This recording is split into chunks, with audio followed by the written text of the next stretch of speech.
दरिया सा गुरु शीश विराजे, राम नाम मंत्र घट गाजे, रणंकार सौ के सौ फेरा, मेला मंत्र नावे नेड़ा में, देखो गुरुदेव तुम्हारा, गुना सुख बगसाओ सारा, रायण आयर दर्शन पायो, सादा कवि राट्यो आयो, वीर विद्या आख्या जो खूंटी, हिय लीलाड़ सौदेश फूटी, और नरतन राम भजन के ताई, तू क्यों खोए कर्मा माई, उनके माँ के रक्षक राम थे, क्यों किया निकम्मा काम, गाँव धनी के सिद्ध गमायो, के माँ के तुझ काज रुकायो, विनती कर गुना बगसायो, कर स्तुत सारडी आयो, ऐसो राम भजन प्रताप, तांती सिली लगे न ताप, सैनपुरी पूजे हरसोर, अभिमानी मने को जोर, खिया जी पर मुठ सलाई, फिर दौड़ी उन्हीं पर आई, खिया जी के राम रुखाला, सैनपुरी के लागी ज्वाला, राम नाम जारे टकसाल, से क्यों मरसी मौत काल, सल सिद्रा बल मुठ न लागे, गिरे पनोती सबूट भागे, नवग्रह जो गण रावण के,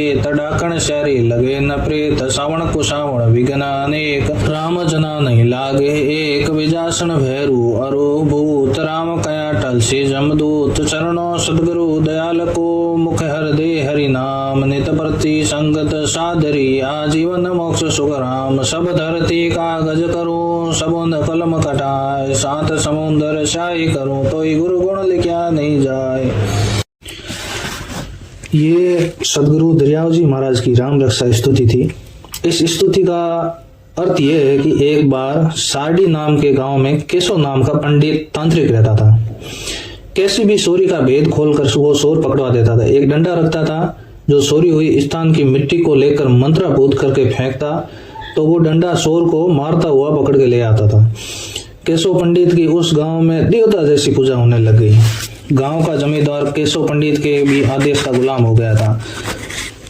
उस गांव में अनंत श्री दरियाव जी महाराज के शिष्य खेमजी भी रहते थे। गांव वालों के कहने पर भी जब खेमजी महाराज केशव के दर्शन को नहीं गए तो केशव पंडित ने खेमजी को मारने के लिए भैंसा मोट चलाया तो वो मोट वापस लौटकर केशव पंडित के पास आ गई। केशव पंडित को आश्चर्य हुआ और वो खेमजी के पास जाकर बोला, तुम्हारे पास कौन सा मंत्र है या फिर तुम्हारा रक्षक कौन है जो मेरी मां शक्तिशाली भैंसा मोट को भी वापस कर दिया। खेमजी बोले, मेरे पास सदगुरु श्री दरियाव जी महाराज हैं, उनके सिवाय मेरे किसी के आगे सर नहीं झुकता है। मेरा एक ही मंत्र है राम नाम जो मेरी रक्षा करता है। कोई कैसा भी गंदा मंत्र हो मेरे पास नहीं आ सकता। केशव पंडित ने बोला, मैं तुम्हारे गुरुदेव का दर्शन करना चाहता हूँ, अपने गुनाह की माफी कराना चाहता हूँ। खेमजी ने कहा, नागौर जिला में रैण स्थान है, वहाँ हमारे गुरुजी रहते हैं। केशव पंडित रैण आकर श्री दरियाव जी महाराज का दर्शन किया और महाराज ने कहा, अरे तांत्रिक तू यहाँ क्यों आया है। अनंत श्री दरियाव जी महाराज ने कहा, हे तांत्रिक तू ये निकम्मा काम करते करते इतना कठोर हो गया है कि श्रम चक्षु से भक्त को नहीं पहचान सका तो हृदय की आंखें फूट गई क्या। अरे बावरे, ये नर तन राम भजन के लिए लेकर आया था, यहाँ आकर क्या क्या करने लगा। पैसा पेट प्रसिद्धि के लिए अपना जीवन तो नाश कर ही दिया। जो भगत राम भजन करके अपना मोक्ष पाना चाहते हैं उनके नेक काम में बड़ा डाल दिया। तेरा जमींदार तेरे लिए मेरे भक्त को दुख दे रहा है, उस खिमा के रक्षक राम जी हैं। केशव पंडित महाराज जी के चरणों में गिरकर अपनी गलती की माफी मांगकर शिष्यता स्वीकार करके सारडी आया। राम भजन का ऐसा प्रताप है कि जो राम भजन करता है उसके दैहिक भौतिक दैविक ताप नाश हो जाते हैं। हर शोर में एक सैनपुरी नाम का तांत्रिक बहुत अभिमानी रहता था। उसकी सब लोग पूजा करते थे, प्रतिदिन उसके दर्शन को जाते। लेकिन खिया जी महाराज अनंत श्री दरियाव जी महाराज के शिष्य थे, वो अपने गुरु के भक्ति के पक्के थे, इसलिए सैनपुरी उससे ईर्ष्या करता था। एक दिन लोगों के कहने पर खिया जी पर मूठ चला दी उसने।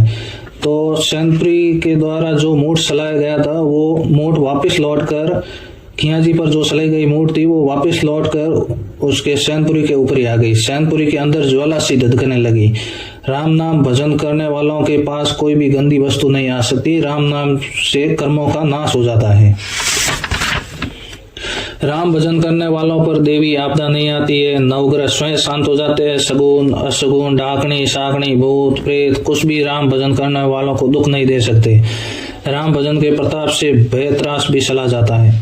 ऐसा पवित्र राम भेद कोई सच्चा सतगुरु देता है। शिष्य भी पक्का वही है जो सतगुरु पर विश्वास करके केवल भजन ही करे तो 3 ताप का नाश होता है और मोक्ष का गामी होता है। गुरु की ऐसी महिमा है कि सारे वन काट कर यदि उसको कलम बना दिया जाए और 7 समुद्र की स्याही कर दी जाए और पूरे पृथ्वी का कागज कर दिया जाए तो भी गुरु का गुण लिखा नहीं जा सकता, इतना गुरु का गुण है।